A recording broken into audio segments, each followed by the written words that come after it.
And a good day to you. This is Take Two with Jerry and Debbie. I'm Jerry Usher along with Debbie Georgiani and the show team. We've got Rich, Jeff, and Ryan helping out today.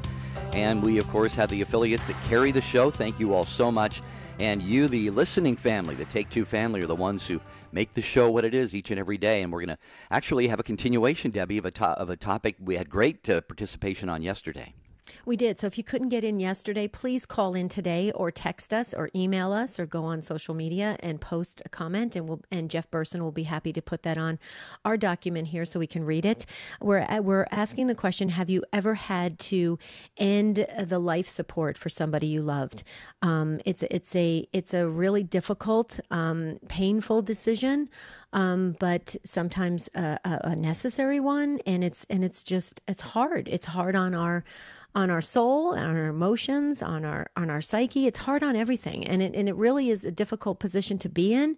But if we can learn from your experience and maybe the outcome of that and what has happened and what has transpired and maybe the spiritual direction you received or the emotional support you received from family and friends, it would really help us to better understand, because we all may be facing that.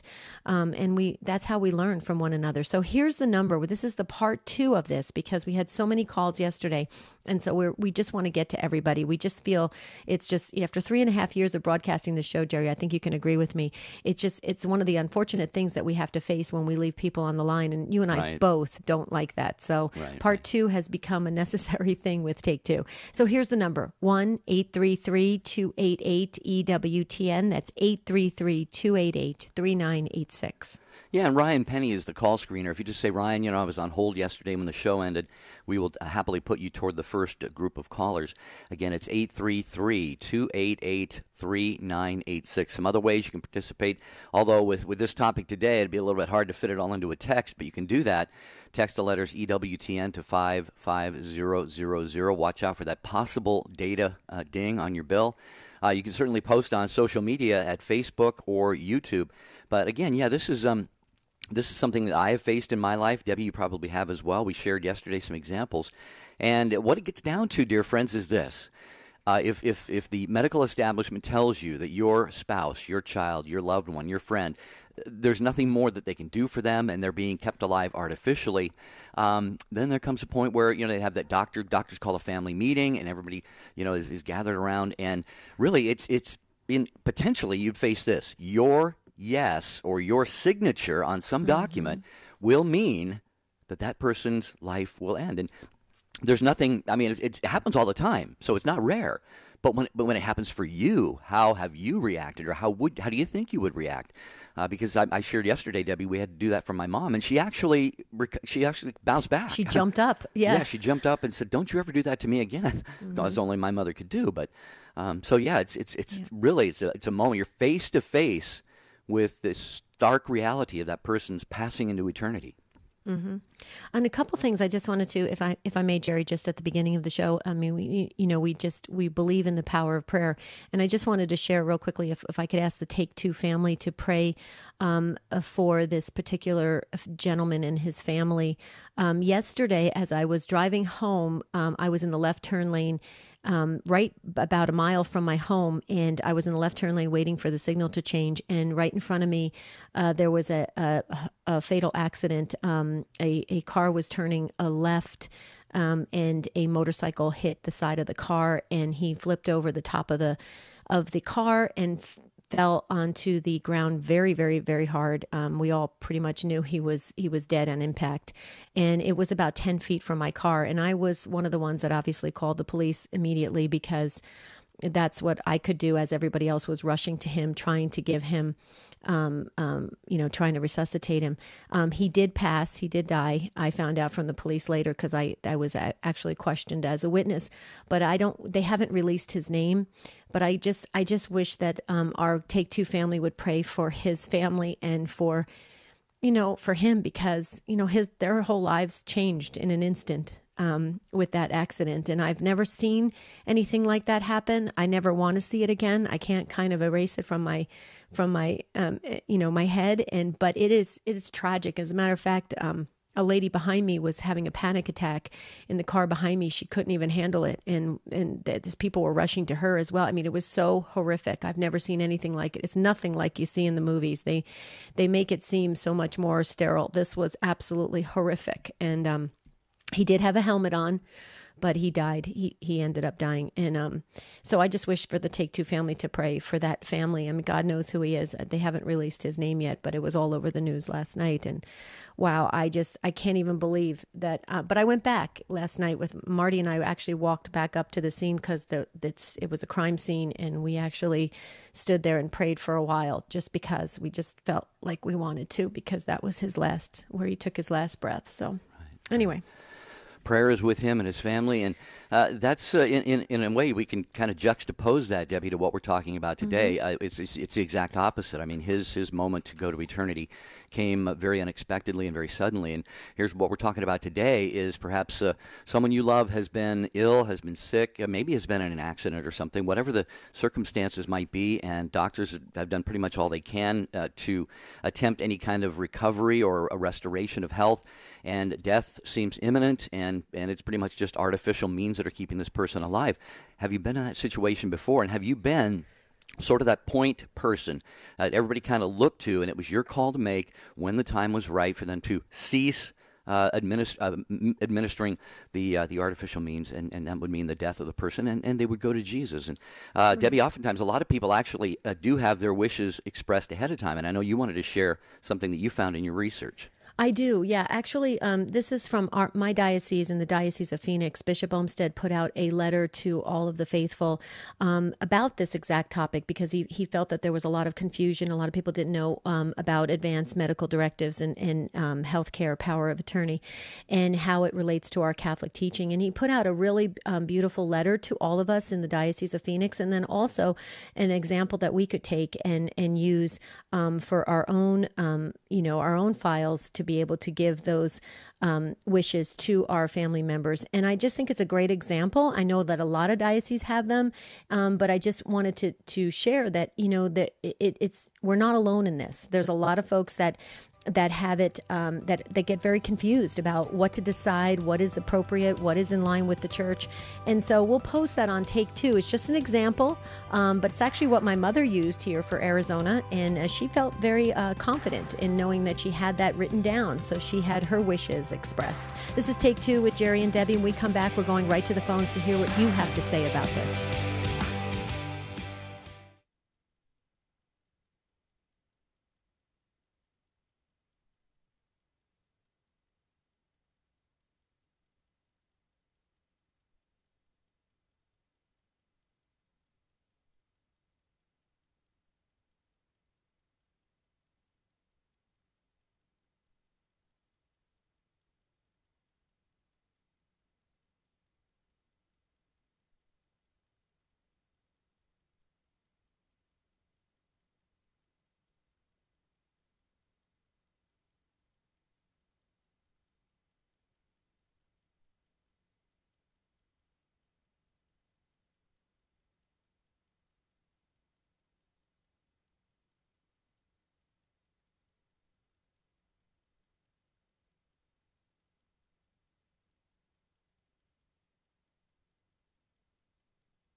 Thank you so much for being with us on Take Two with Jerry and Debbie across the EWTN Global Catholic Radio Network. Today our topic is a carryover from yesterday, a part 2.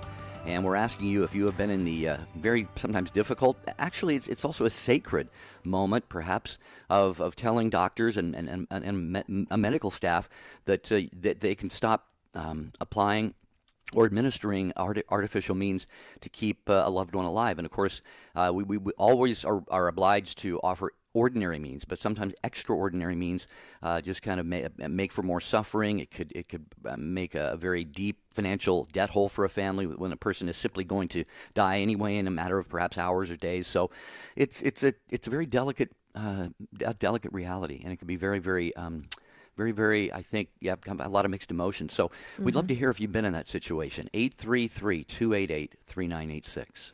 We're so glad that some of you are calling back from yesterday. So thank you so much. Let's go to the phones. Allison is up first in Warren, New Jersey, and Allison is on EWTN.com. Hi, Allison. Welcome to Take Two with Jerry and Debbie. Hi. Good to talk to you again. My take on this, well, first of all, I want to congratulate Jerry for something he shared yesterday about looking to become a hospital chaplain. That's awesome. The gifts that you have, Jerry, I just think what a great way to share them, and what a great need there is for compassionate people who are chaplains who have walked in the shoes of the folks that they've ministered to. Well, thank you. But, thank you, Allison. Yeah. You're welcome. My take on this is kind of multi-pronged. I, first of all, as a hospice nurse, see this played out over and over and over again. People have decided, that they want the comfort measures that come with the end of life when there's no other recourse. So just the paradigm shift that people go through just walking through our doors, the family members, the patients, and all of the dynamics that they've brought with them in their life come through the doors. And so one of the struggles that we see sometimes is that there really is still turmoil among family members about what to do. It really does require prayer, and it really does require, I'm so grateful for our faith, because for folks that don't have that, it can be a terrible struggle that thankfully the hospice team helps folks move through. One of the things that I'm calling for today as well is that right now in our own family we have a situation, as I had shared with you on the Stand Tall retreat. My husband passed away in 2016 from COPD, and it was sudden. I was spared making that decision of whether to continue his life or not. It wasn't expected, but yet it was, because he'd been ill. And with COPD, the course is just you have an incident, and you never come back to where you were prior to it. And then just subsequently, other incidents happen, and you kind of get knocked down a peg. My daughter-in-law, Jen's mother, Marie, has COPD. And she is right now in the hospital. She had an episode prior to this where it's a syndrome where the actual respiratory tract kind of collapses and air can't get in or out. That's what put her in the hospital now. And Jennifer is the oldest of four, and their father died 3 years ago. So she was the one left with the decision, and they did have Marie on a ventilator. And they were able to wean her off, kind of like what you were saying, Jerry, about your mother, being upset that they kind of brought her back. Right. Marie wasn't happy, but she was weaned off, and now the family has to agree with her that she doesn't want to be put on a ventilator again. And she's conscious, she's alert. She certainly can make that decision. It's a terrible disease to live with, and you're drowning all the time.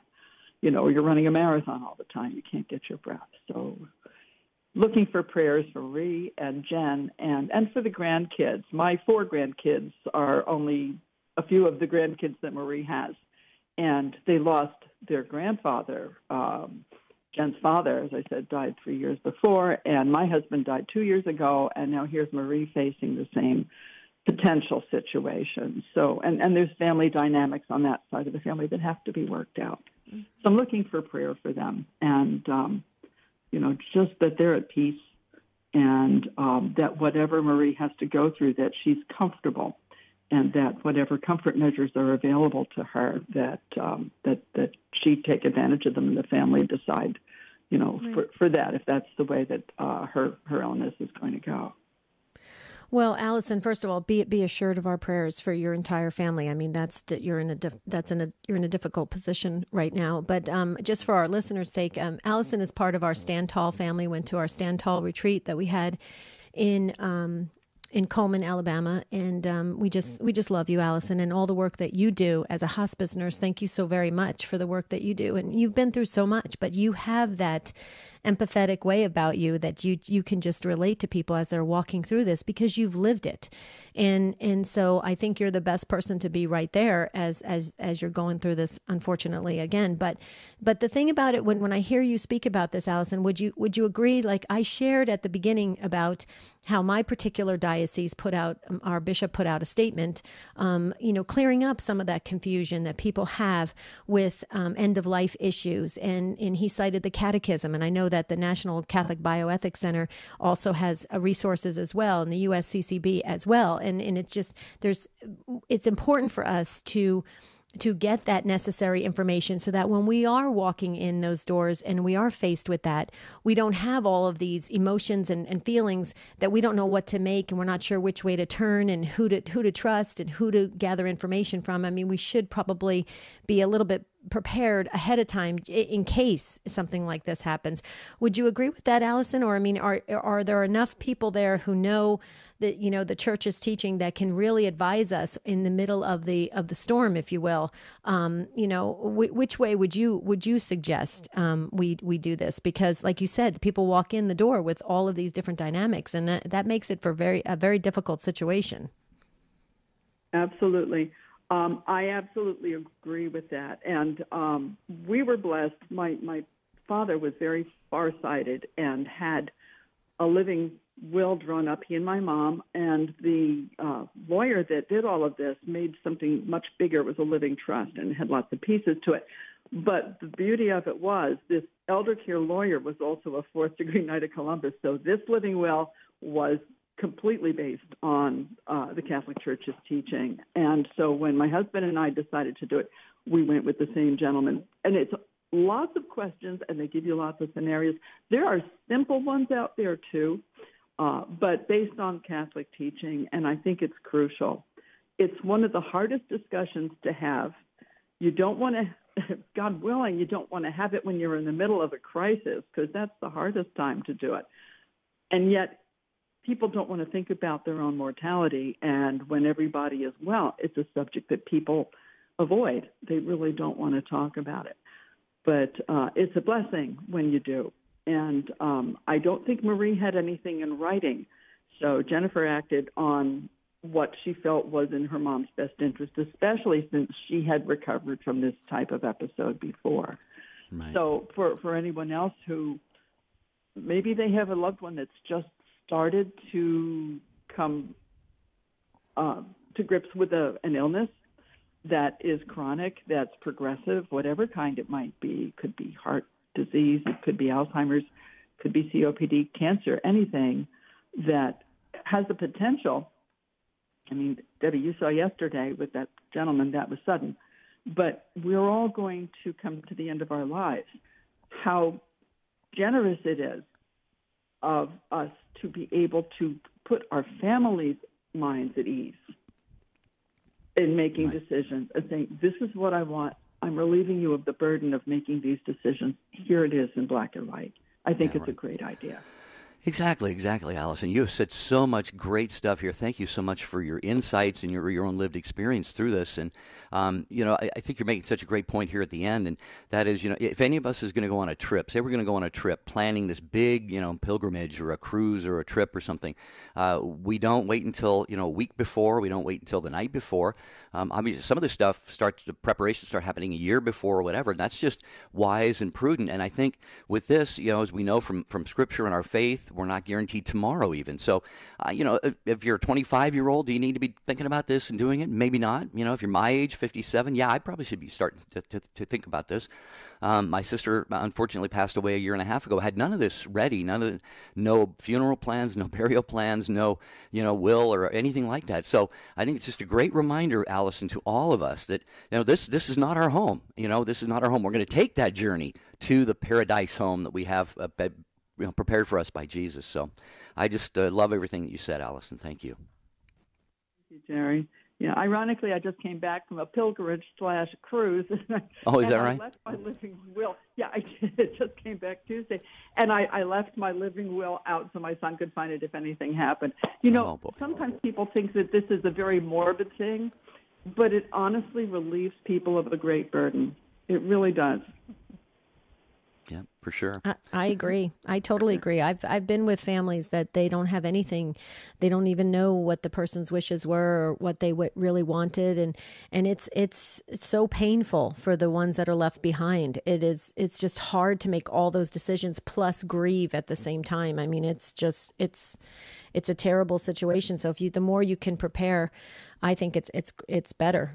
Thank you, Allison, so very much. Love you so very much. Can't wait for the next Stand Tall retreat, Allison.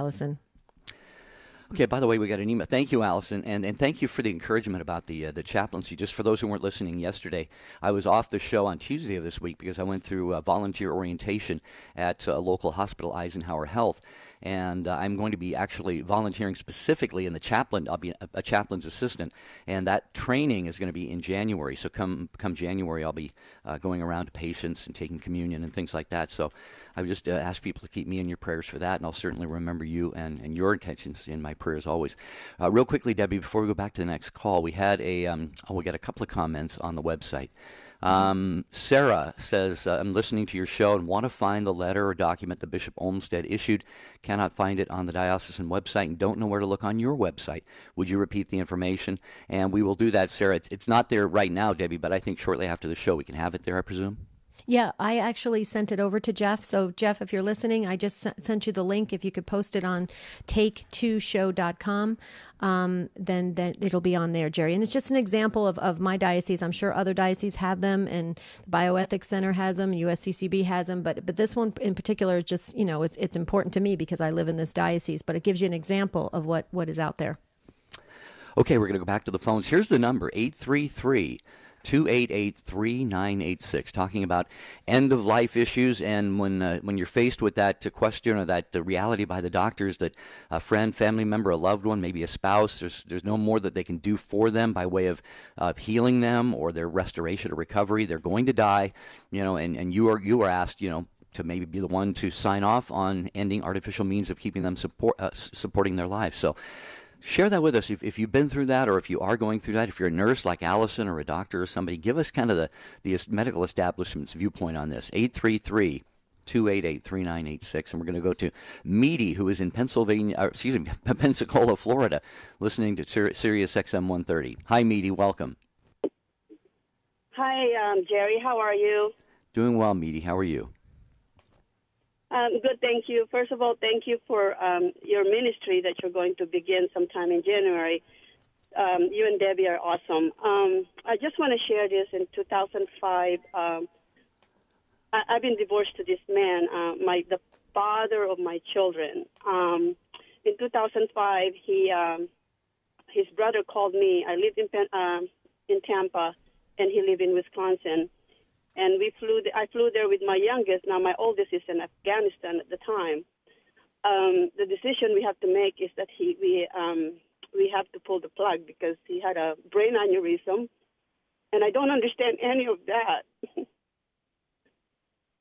Because I see him laying there, and on top of that, my son is being called to come home, and he just asked me that one thing, that to keep him alive until he gets. It's difficult to talk about it because it happens during Thanksgiving. So every year it's very difficult, and I can understand how my children are feeling right now too. But every year I cry about it. It was a difficult decision because I don't understand I see a man with machines on him, all over him. But when they said he's brain dead, it took me a while. I was asking people, the professional, what that meant. Is there any way that he could have survived? Did I make the bad decision for my children? So my son came. Yeah. Go ahead, Minnie. My son came from Afghanistan, and just for a couple hours, and they had to just take off the machine on him. So my children never talk about it, never ask me any questions. Right. So it's kind of hard because I don't know if I should open up with them about it. Right. Okay, so it bothers me. Yeah, we can hear it. And rightly so. That was a huge decision, and you had a lot, and it was overwhelming, and you had to think of your children as well. So you hear that music. Just hold on if you can. Please hold on. Let us just bring you some words of comfort and maybe some resources that you can move forward with this, because this is really heavy on your heart, and we don't want it to be, because the good Lord wants to be able to continue to use you and your family. So stay put, Nettie. We'll be right back.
Take Two with Jerry and Debbie, and we're talking about, have you had to make that difficult decision to end the life support for someone you love? And we're talking to Medi in Pensacola, Florida.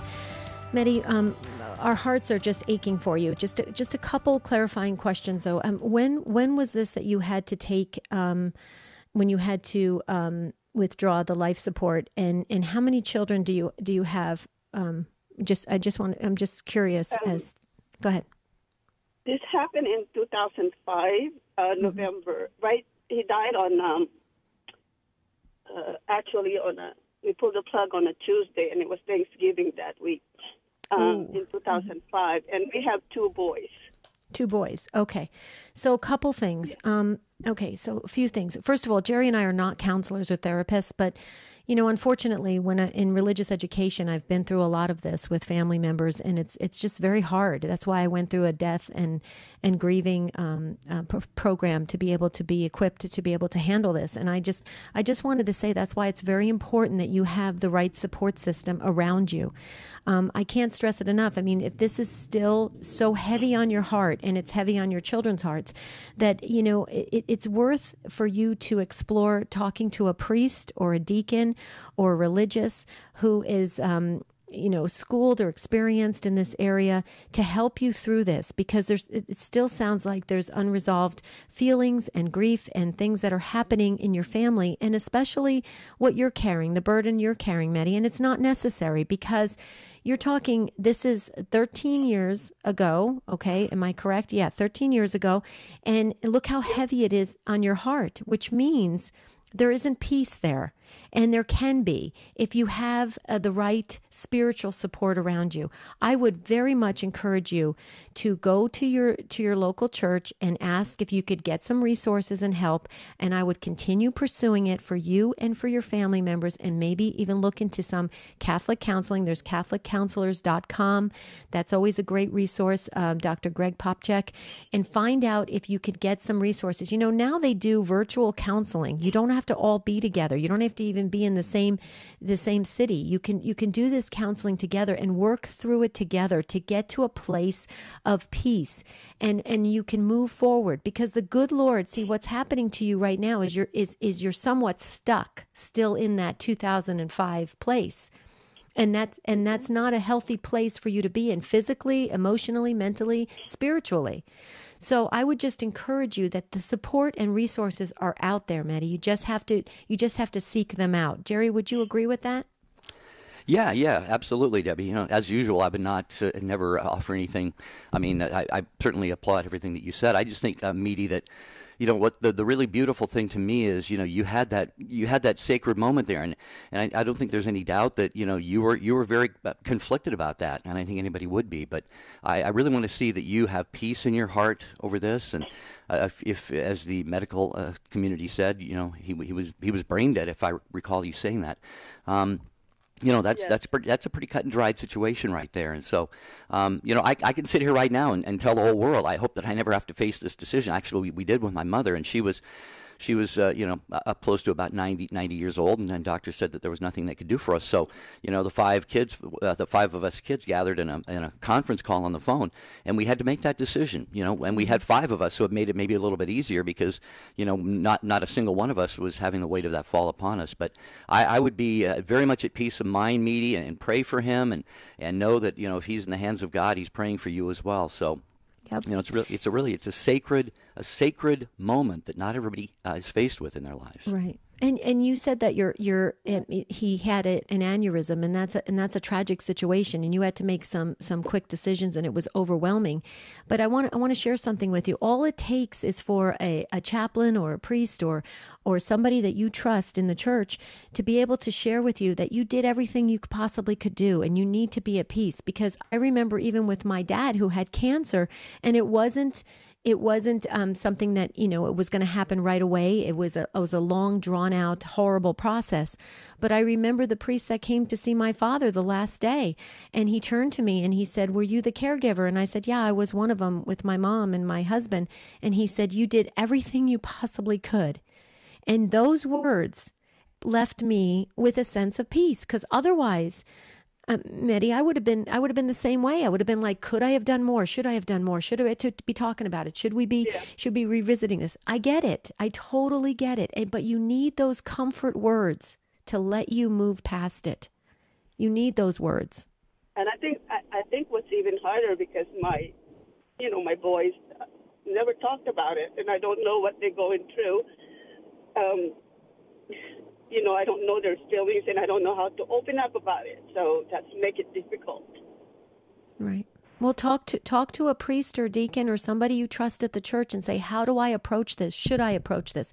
Maybe it's just a letter to open up, just to say, this is what I went through. I hope, you're at peace. You never know what the exercise will be for you to get through this. But I would definitely not hold it. I wouldn't hold this inside anymore. You don't need to have to do that. For some reason, you're holding it in, and it's been 13 years, and that's really, I don't think that's serving you very well. And I just am going to pray for you that the right people come into your path so that you're able to work through this with you and your two sons, and that you come to a place of peace. And then you can celebrate. You can celebrate his life and really, look at it from a different view. As a matter of fact, if you're able to, can you impart to us his first name so we can enter him into the book? Let's start praying for your entire family. Yeah, his first name is his real name is Timothy. Okay.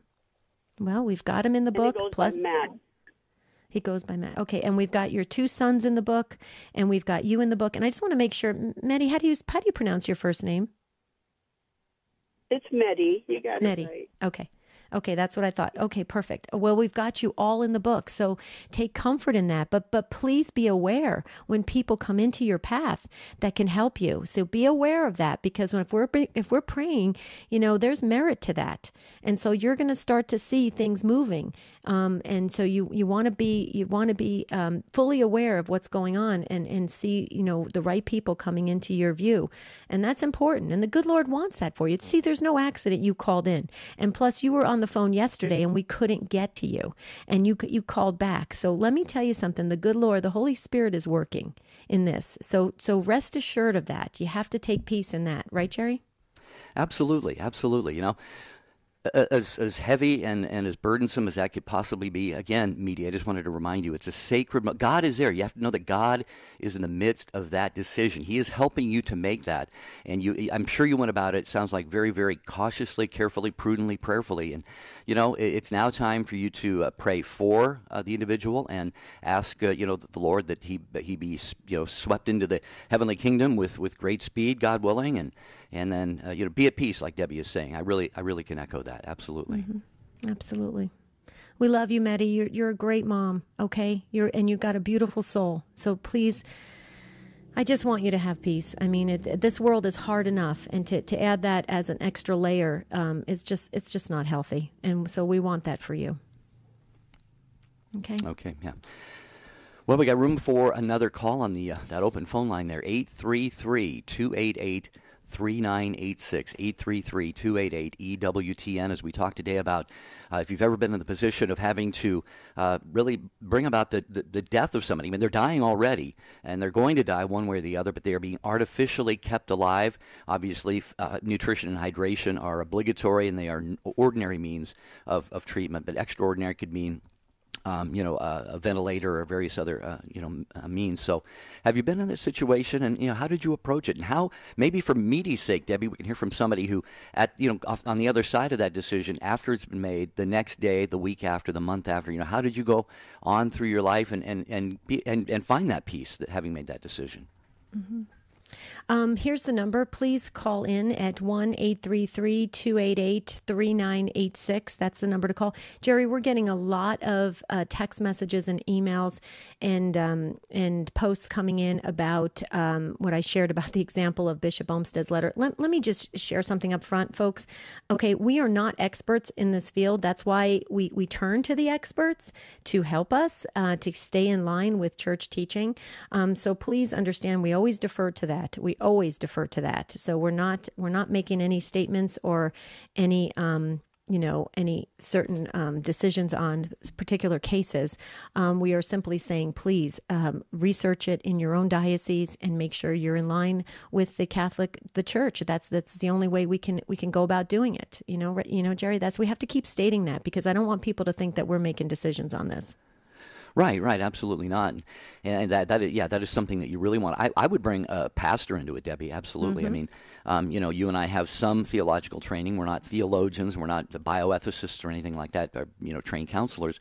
We generally just speak from life experience, but we do have a pretty good general grasp of these things. But, if I was faced with this, Debbie, I would want all the help possible. We've got the National Catholic Bioethics Center, which is ncbcenter.org. So if anyone has any kind of curiosity about the Church's teachings on this, you can go to the archive of yesterday's program at take2show.com, and the NCB Center is there. And Debbie, like you said, you're going to be posting that fine work by Bishop Olmsted that really is a good and helpful guide. Of course, it's for the people of the Diocese of Phoenix specifically, but I think anybody can get from reading that a good idea of just how to go about that.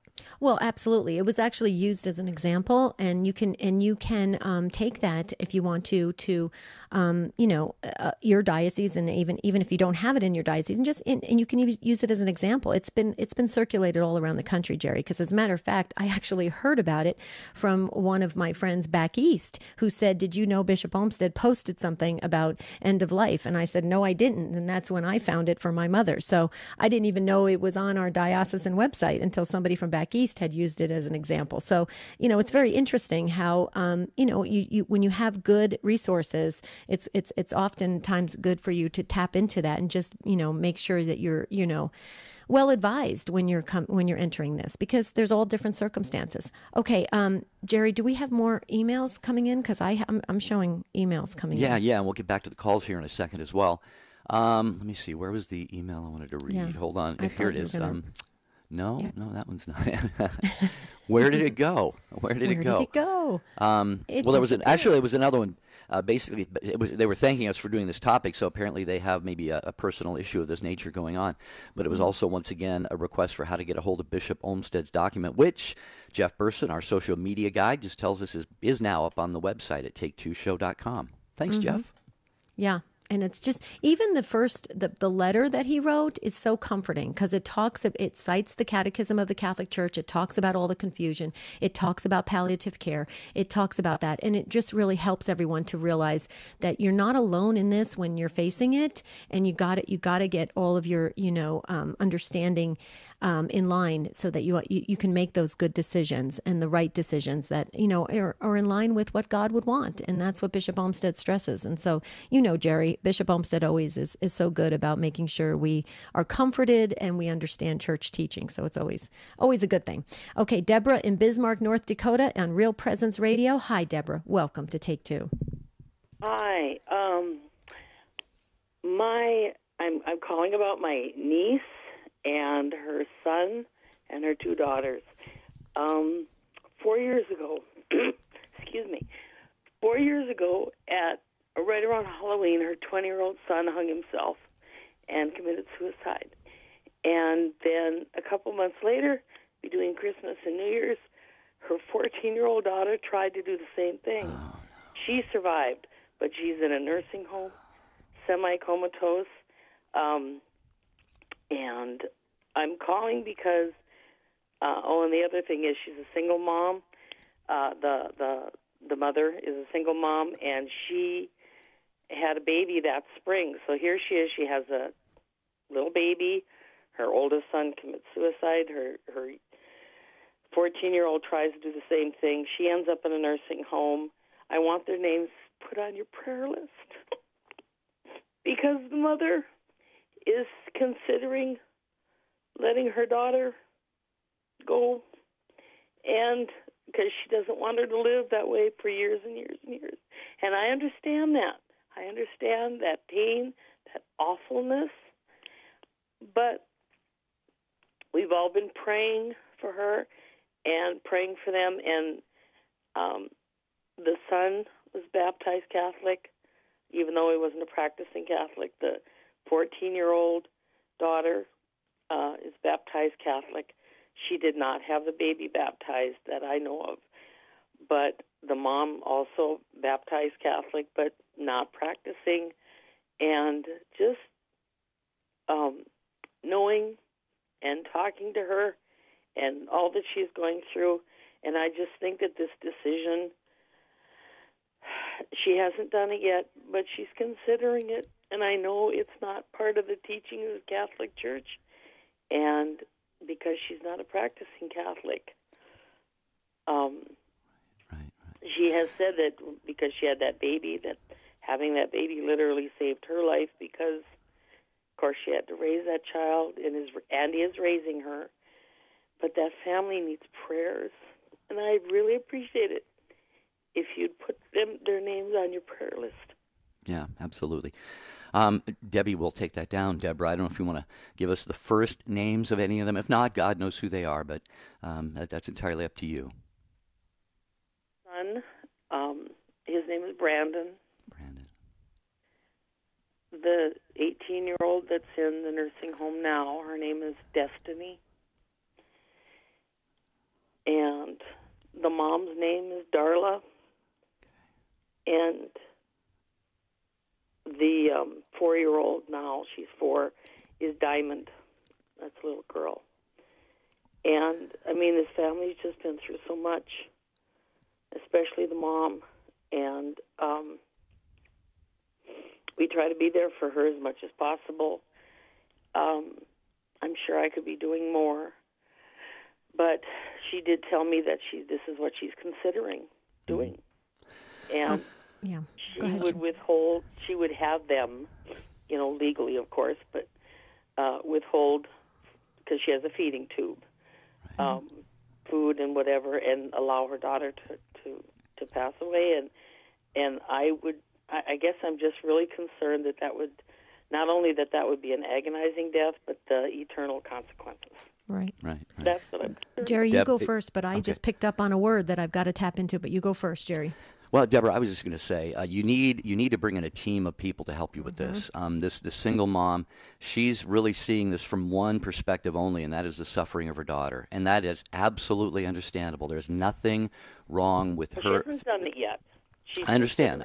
I understand.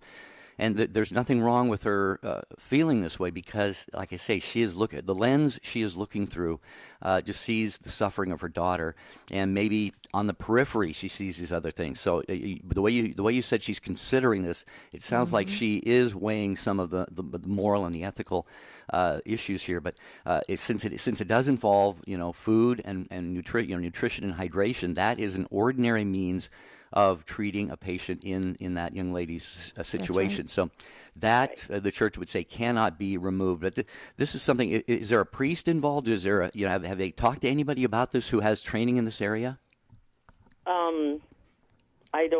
I don't know, but from what she's told me, I don't think so. Okay. Because, like I said, she's not a practicing Catholic. There is a lawsuit involved. And she's trying to get that settled. But the last time I talked to her, she sounded more hopeful in terms of, she was talking more in terms of long-term care and what she wants to do for her daughter when this lawsuit is settled and stuff, and the things that she wants to do. So that sounded more like she was reconsidering. Like she was thinking, well, maybe I'm not going to do this. But I guess I'm just, like I said, the eternal consequences is what I'm really concerned about. Because, yes, her daughter is suffering, and she is suffering horribly, having lost a son, having to still raise a 4-year-old, and having this other daughter that, it was just, at the time, the whole 4 years ago, and even now, it's just, it of course affected her grandmother and our whole family because she lives in the same town that I do, and the godmother of this boy, and just our whole family is very emotionally involved. And the mother is I know she's just trying to do the best thing for her daughter. I know that. Yeah. Well, and that's understandable as a mother's love, but removing nutrition and hydration is a horrific suffering. So, let me just share. That's what I was, yeah. Yeah, so let me I just was understanding too. Right. So let me just share something with you, Deborah. I tapped into exactly what Jerry tapped into, and the fact that she says she's considering it. Okay? If she's considering it, that means she's opened the door for you to step in and offer and have an invitation to bring in a priest or a deacon or somebody who can talk to her. And even though she's not a practicing Catholic, believe it or not, there's many non-Catholics who rely on priests in times of need because they just view them as, somebody that really is in touch with God and understands God and, everything like that. So she may be open to it. What I would ask her is say, are you open to just sitting down and talking? It sounds like she has some time to make a decision. And it sounds like her conscience is bothering her because she's weighing it back and forth. She's not saying to you, Deborah, I've made this decision. That's it. I'm doing it. This is the right thing. She's saying, I'm considering it, which means it's eating inside of her. She's weighing it back and forth, which gives you some precious time to step in there. I don't think you, in my opinion, this is just my opinion, I don't think you got anything to lose by saying, please, I'm asking you to sit down with my priest friend or this person that I trust. Can you just listen to other other viewpoints on this before you make that final decision. That's all I'm saying. I don't think you have anything to lose, Deborah, because that person's life, they can't speak for themselves. So, maybe God has put you in that perfect position to open that door, to bring other people in that can just give her other viewpoints. Because like Jerry said, she's seeing it, I don't want my child to suffer anymore. Okay, but, that's not necessarily the right thing to do when you look at it from a God standpoint. I mean, God doesn't ask us to do that. God has us, view things a little differently than we would ourselves. So I would just say I would go for it. If she's saying I'm considering it, I think it's your opportunity. That's my personal opinion. What do you think, Jerry? No, I can't add anything more to what I said before and to what you just said. But, Deborah, I just want to assure you that we will be praying for this situation very, very fervently. I will offer my rosary and chaplet of Divine Mercy today for that, and so will Debbie. And please take two, family. Let's be praying for this situation. I can't even imagine, can't fathom the suffering that mother is going through already, and it's understandable that she wants to alleviate any suffering that her daughter is going through. But anyway, Deborah, get some help in there and make this decision. And I think that her hesitation and her saying, well, I'm considering it, it's almost like saying, somebody please help me. Somebody please help me understand this and make the right decision. So thank God you're there, Deborah. Thank God. Yep. You have been sent into that situation as an angel. And so you get the help and the counsel that you need, and maybe all of you together can help this beautiful, beautiful soul, this mother, make the right decision that will not haunt her for the rest of her life, perhaps. So thanks, Deborah. We're going to let you go on that, Deborah, because we got to get a couple more calls here if we can. Thank you for putting their names in the book, too. You're welcome, Deborah. Absolutely. Thank you. Marie in Houston on Take Two with Jerry and Debbie. We got about 2 minutes, Marie. I know that's probably not a lot of time, but we wanted to at least accommodate you because you called into the program. Let's get over to Marie, please. There's Marie. Hi, Marie. Welcome. We just have about 2 minutes. Okay, Cliff Notes. My sister died about 25 years ago. She had cancer, and her daughter had to make the decision of pulling the breathing tube. And it was something that we all were involved in, and we supported her every way because we knew that the cancer had eaten up her body, and she was we knew she wasn't going to make it. And even her mom had told her when during one of her lucid moments, I don't want to live like this.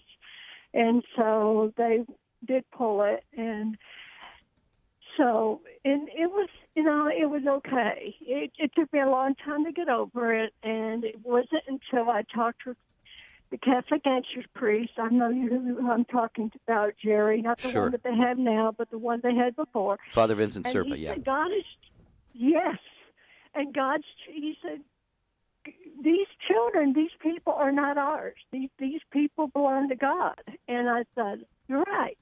And so after that, I was okay with it. And I wasn't angry anymore at God because he just wanted her back. Right. The other one was more recent, and it was my husband's mother.